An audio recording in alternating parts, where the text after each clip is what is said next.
You ask Tiger to calculate. This deals with finding the midpoint between 2 points. The midpoint between the 2 points is -63.5, -21.5. Let's solve it step by step. Plot the 2 points and calculate the midpoint using the formula. The coordinates of point 1 are, x1 equals -78, y1 equals 44. The coordinates of point 2 are, x2 equals -49, y2 equals -87. PM represents the midpoint of the 2 points.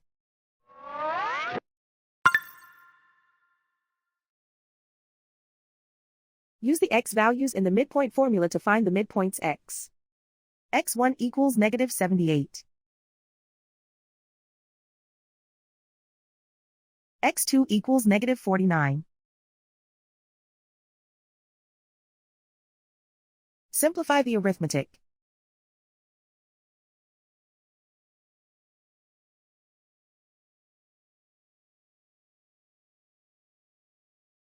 Use the y values in the midpoint formula to find the midpoints y. y1 equals 44.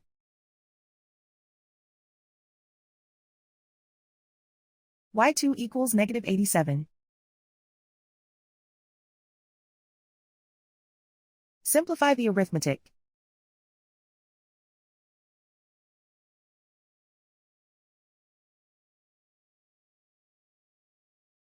And so, the midpoint is -63.5, -21.5.